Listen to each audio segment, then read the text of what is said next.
Аға, саламатсыз ба? Тосырқап қалдыңыз ғой.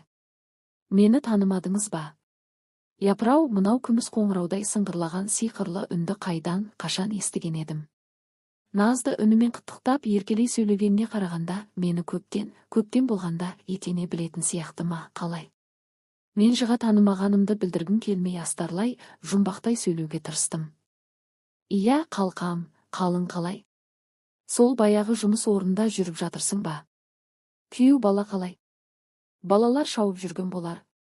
Әрине, мұнымның барлығы далбаса долбар еді. Жас мөлшері 40-қа тақап қалған келіншектің балашағасы, жолбарыстай жолдасы болмаушы ма еді. Осы тапқырлығыма қыбым қанып, тоқмейілсіп, малданып қалдым. Осыдай жосықсыз жонданып отырғанымда, таныс-бейтаныс келіншектің ержар көңілмен кірпияздана тіл қатқаны, анау-мынауға ірге бермеймін деп мардымсынған, менің ашық аспанымда астан-кестен етіп кетті.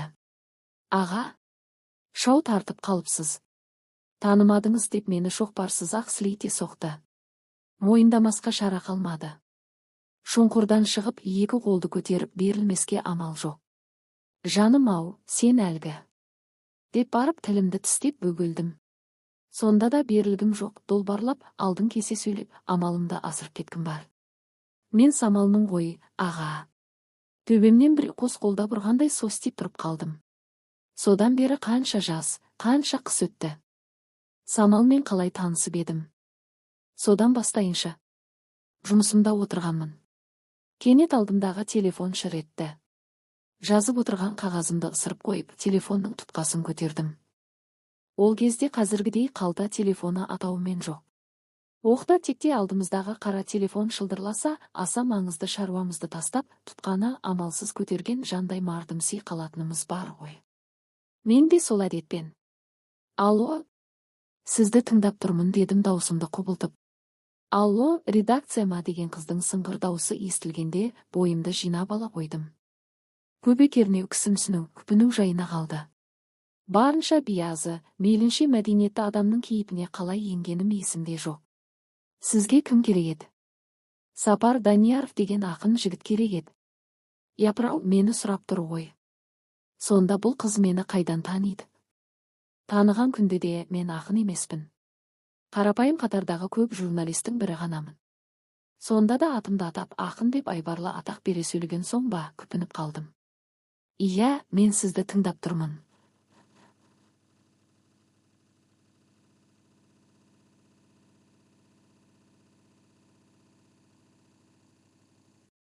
Аға, сізбен кездессем бе деп едім. Құдауанда бұл не деген батыр қыз еді. Таныспай жатып кездесемін дейді ғой. Бәлесін қара. Не десем екен? Жұмысқа шақырсам ғой, құрдасым Атамбек ар жағынан бір шығып, бер жағынан бір шығып, әлекейдей жалаңдап, мені орақтып айналып өтіп, қызды еншілеп алуы мүмкін. Еншілемегеннің өзінде өңмеңдеп, өлердегі сөзін айтып, қыз көңілін нілдей бұзбасына кім кепіл? Қанша жерден жаңғылақ болсам да, бұл жолы амал асырдым. Бейтаныс қызды редакция ғимаратына қиястау бір кафеге шақырдым. Қыз келсе кетті. Кафеге кіргенде-ақ екідай сезім биледі. Кездесуге келіскен қыздың кірнесіз көңілінде не жатыр? Мұндайда пенденің желкөр көкірегі қайда, қай қиырға самғамайды дейсіз. Сыртымнан ғашық болып жүрген сылқымдардың бірі ме екен? Әлде поэзияға ғашық балауса балдырғанның бірі ме? Есірік сезімді қораға қинап қамап, қыздың келуін күттім. Дегенмен үміт ілгері. Қыздың көңілі далаға аумай, санаға жүгінсе, құстың қолға қонғаны дей бер. Үйлі боранды болсам да кеш келген махаббаттың азабын көріп алмақпын. Басқа әуселені талайымнан көрмекпін. Несі бар, талай жігіттер жымын білдірмей, жібін ілдірмей екіншілермен бақыттың базарын барынша кешіп жүр ғой. Олардан менің қай жерім кем? Кафе іші даңғыр-дүңгір, әуейі әуенге тұнып тұр. Арманым орындалады дегендей барабан күмп-күмп етеді. Ана бір шетте жартылай жалаңаш қыздар екі иықтарын жұлып жеп, алқын-жұлқын билеп жатыр. Жалаңаш тәндері жарқ-жұрқ етіп делебе қоздырады. Қосылып-ақ кетер едім, самалды күтіп алуым керек. Бір кезде танадай көзі жарқ етіп самал кіріп келе жатты. Күтіп алатын жігіті екенімді танытып, алдынан шықтым. Самал мен ойлағаннан да көрікті екен. Қысқа юбкасынан түзуде тоқ балтырлары судан шоршып шыққан ақ балықтардай жарқ ете қалғанда өне бойымды ток соғып өткендей күй кештім. Қаймыжықтай жұқа ернін жымқырып көзін әнтек төңкеріп сүйріктей саусақтарын ұсынды. Алақаны от екен. Құшағында жанып кетермін деген бір қияс ой санамда жүгіріп өтті. Соңғақ бойлы сұлуды орындыққа құрметтеп жайғастырдым. Ол маған от жанарын қымсынбай қадап ұзақ отырды. Ақын дегенде осындай болады екен-ау деп қомсынды ма, кім білсін. Әлде сөзді неден бастарын білмей отырма. Негізінен мұндайда жігіт алғаш болып тіл қатады емес пе? Сол ойыма оралып, ал Самал, қандай тамақтарға тапсырыс береміз дедім екеуара сөздің жалғанатына қуанып. Ол ас мәзірін қолға алып үңілді де даяшыны шақырды. Мейрамхана, кафедегі ас мәзірін толық білмейтіндіктен қыздың тапсырмасын мен де хош көрдім. Бұл кездесуіміз тағдырлар тоғысының басы шығар деп әзілдедім бойым үйренісе келе. Жоқ, аға. Мен бір әнге текст жаздырмақ едім. Сізді мықты ақын деген соң көмек сұрай келдім. Бұл мен күтпеген жаңалық еді. Әрине, ақындығым өзіме белгілі. Не деп болады, мына үрпек қызды үркітіп алмайын. Самал, сені маған кім жіберді деп сұрадым желдің қайдан тұрғанын білгім келіп. Есенгелді ағай. Есенгелді. Қаламыздағы белгілі эстрада ансамблінің көркемдік жетекшісі. Талай думанды тойларда бірге болған, ішек қырындысына дейін қанық, тонның ішкі бауындай сырлас досымыз. Жігітшілік дәуреннің де талайын бастан өткерген сыралғы сер.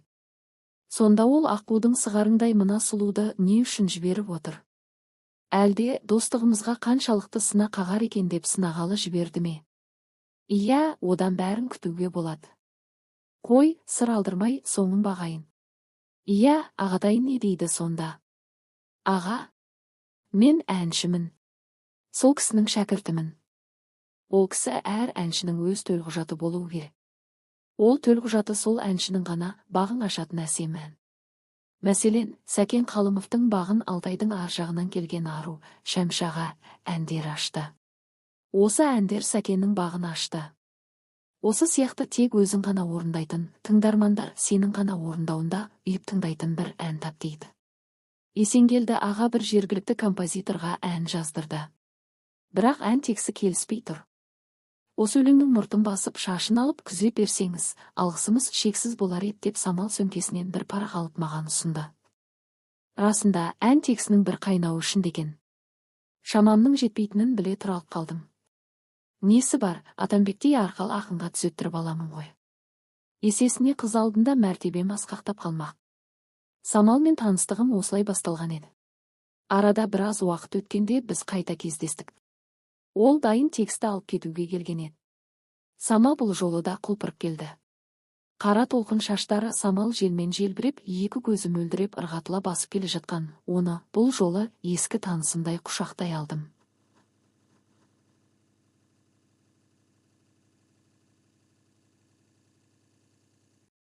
Бір жақсысы, Самал мұнымды теріс көрмеді. Қайта құшағыма кіре түскісі келгендей алға ұмсына берді. Қыздың толқынды шаштарының жұпарын құнуға жұттым. Бұл жолы Самал мені сыйламақ ниетте екен. Алайда кеудесінде намысы бар жігіт емеспін бе, сөмкесіне қол салдырғаным жоқ. Осы жомарттығым ұнады ма, әлде өлеңнің ән ырғағымен қабыса кеткені көңіліне қонды ма, Самал бұл жолы қасымда қымсынбай отырды. Ара-арасында еркелеп те алды. Басқа ән шығып жатса, оның да тексін маған жаздырмақ ойда екенін айтып өтті. Біз алғашқы тілекті менің ақындық қабілетім үшін алып қойдық. Екінші тілек жаңа да жақсы ән үшін көтерілді. Қызуы шамалы шампан ғой дегенмен, осы шараптың өзі бойымды балқытып бара жатты. Бәлкім, бұл Самалдың жұпар иісімен кірнесіз көңілінен де шығар. Әйтеуір ғажап бір сезімді басымнан өткенгенім есімде. Бұдан кейін де Самалмен байланысым үзілген жоқ. Ол бірде концертке шақырды. Әнің жергілікті композитор жазған, өлеңің мен өңдеген жаңа әннің тұсауын кеспеген. Мұндайда шақыруды қалай ғана құп алмайсың. Сахнадағы сұлулықты суреттеп беру мүмкін еместі. Самал бар болмысымен ажарланып құлпырып кетіпті. Талайлар аузын ашып көзін жұмып қалды. Есенгелді әне, менің шәкіртім осындай деп арқалығы бар орындыққа нығыздала шалқайып, жадырап отырды. Ән ғажап еді. Әнді барынша әрлеп жеткізіп тұрған Самалдың кең тынысты дауысы, сиқырлы үні еді. Мен бұған дейін мұндай әсем ән естімегендей елтідім. Тек ән бітіп залдағылар жапа-тармағай дуылдата қол соққанда ғана есімді жисам керек. Алақтап жан-жағыма қарасам, тыңдармандар қайта-қайта қол соғып, әншіні ортадан жібермей тұр екен. Жүзі бал бұл жайнаған Самалдың сүйкімділігі барынша айқындалып, ортада күліп тұр. Әлден соң оның құшағы гүлге толды. Мен де бір шоқ гүл ала барғамын. Бетінен сүюдің себебі табылды. Мен осылай ғашық болып қалдым. Ол мектепте енді ғана бітірген балауса балдырған еді. Сонысына қарамай ересек адамдардай ілгері күн жайлы толғамды ойлар айтатын. Таныстығымыз достыққа айналып, шығармашылық байланысымыз артып келе жатты. Мен ансамбль жайлы газетке көлемді мақала жаздым.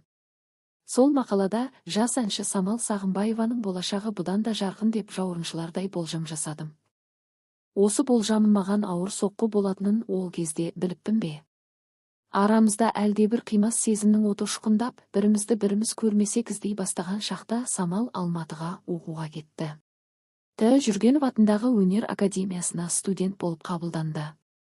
Үзілген үміттің балдай өкініші ішімді әлем тапырақ етіп, жайлаудан ел көшкендей көңілім құласып қалды. Самал екеуміздің бірге қыдырған күндерді жиі еске алумен ішім елжірейді.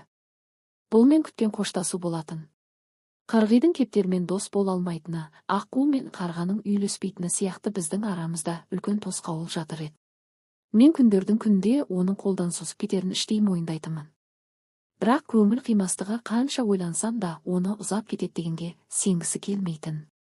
Жүрегімді жұлым-жұлым еткен сол күндер де келіп жетті. Аға, маған бақыт тілеуші едіңіз ғой.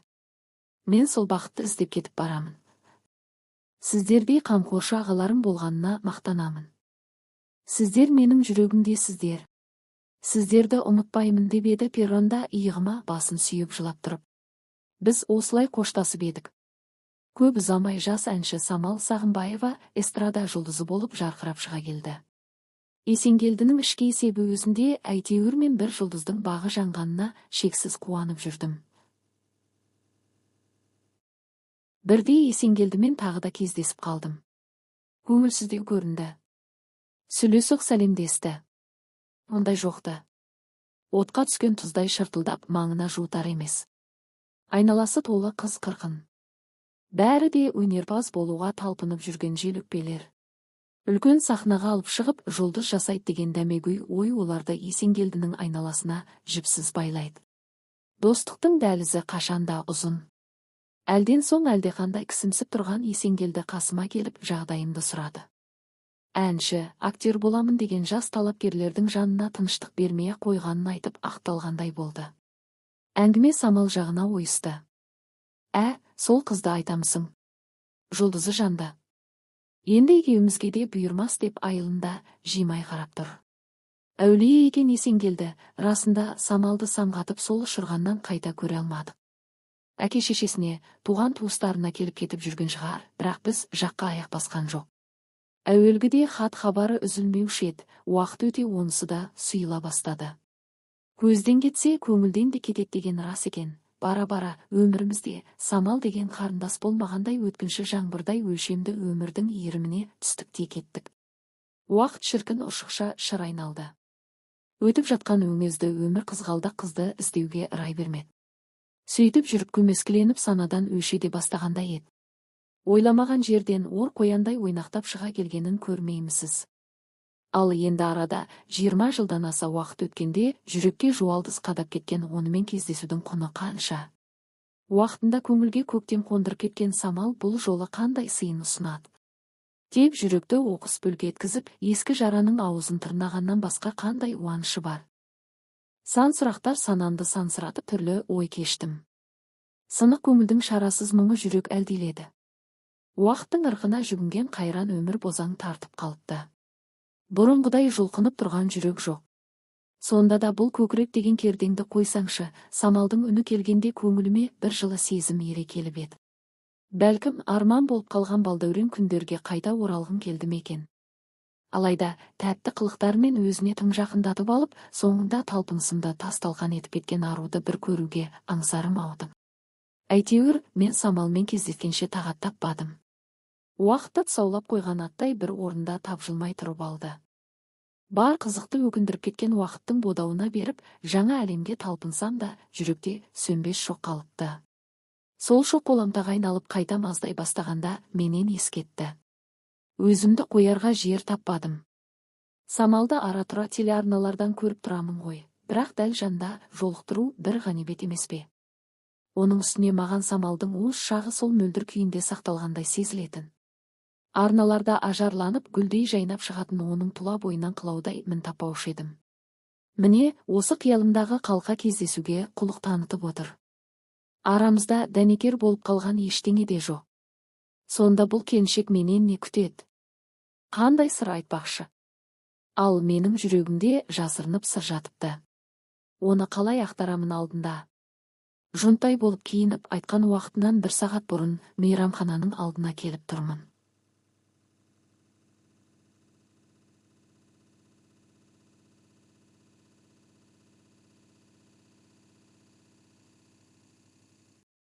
Әрі өткен, бері өткен менің таудан соққан самалға елтіп, есеңгіреп тұрған кейпіме таңырқай қарайтындай.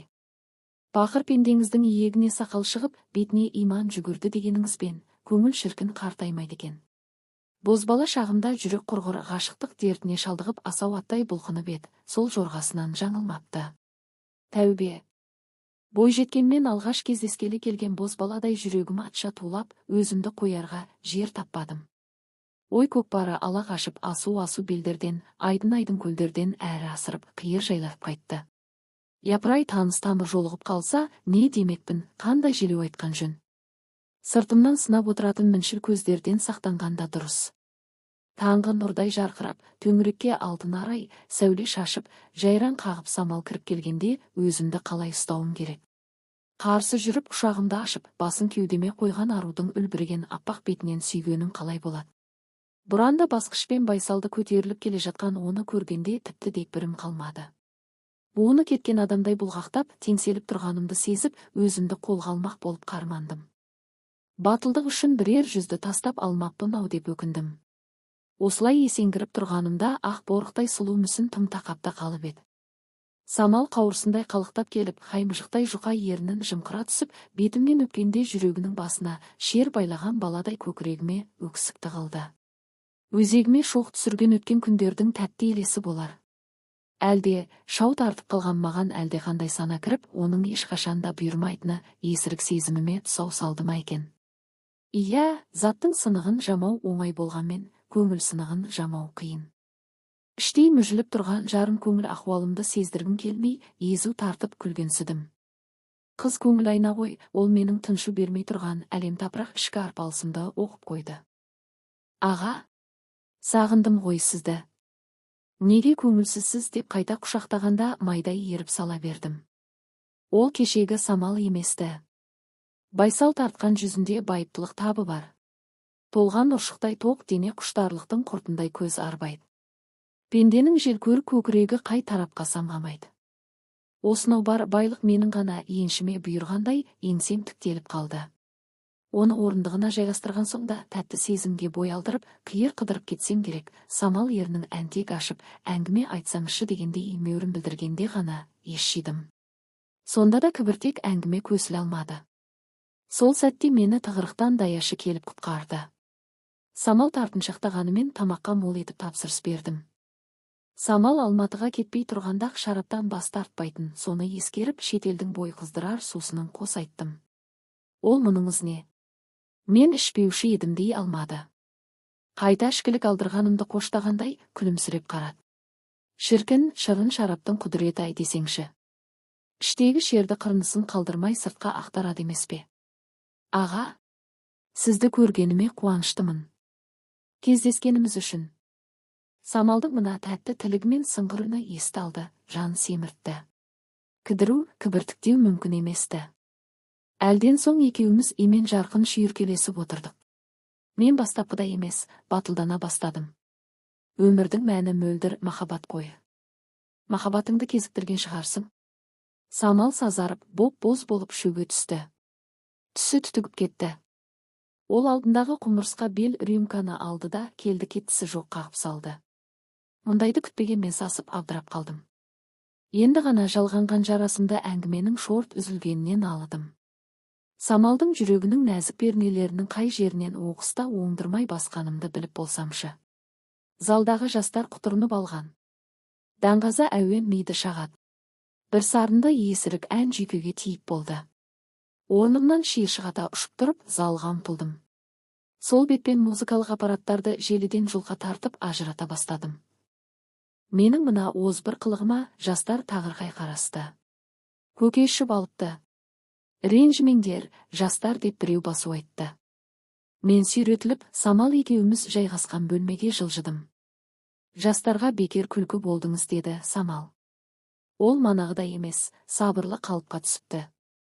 Дегенмен жүзінде бір толқу бар. Мен рюмкелерге жағалай құйып шықтым. Бұл жолы денсаулық үшін көтердік.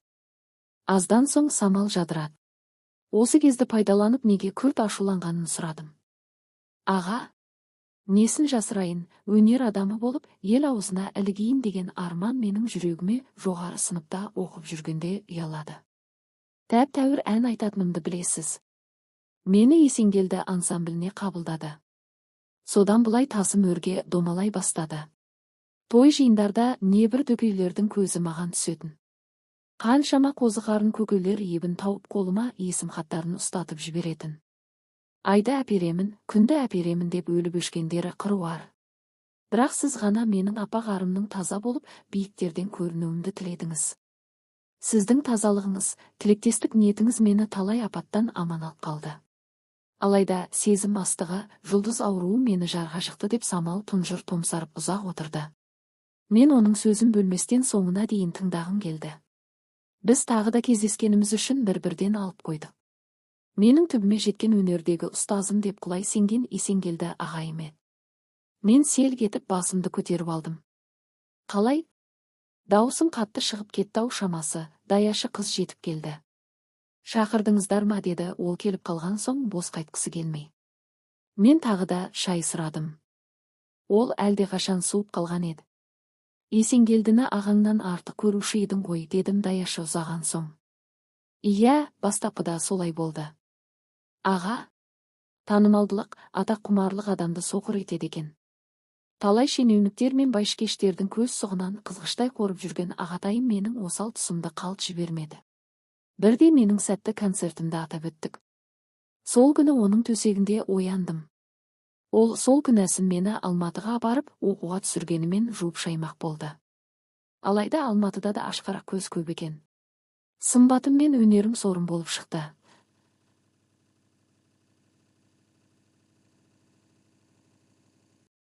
Олардың желіп басар қолжаулығына айналып бара жатқанымды аңғардым. Бірақ бәрі де кеш еді. Өзгенің табан астында тасың өрге домалғанмен, тосын табыс, тосын бақ жақсылыққа жолықтырмайды екен. Өмірдің ұйтқыма опасыздығы менің дәмегөй көңілімді, талайлы тағдырымды ойраң етті. Үкілі үмітім тас-талқан болып күйреді. Самал иығыма басын сүйіп иегіле жылады. Мен оны жұбата алмадым. Қазір менде барлығы да бар. Атақ, абырой, даңғырлаған зәулім сарай, қымбат көлік. Бұлайғы жұрт маған үлде мен бүлдеге бөленген бақытты жан деп қызыға да қызғана қарай. Бірақ жан дүниемде үнемі бір нәрсе жетпей тұрады. Жүрегімдегі сол бос кеңістіктің орнын немен толтырамын деп қаншама күн, түн тұңғиық ойға баттым. Таптың ба? Таптым. Ол не нәрсе екен?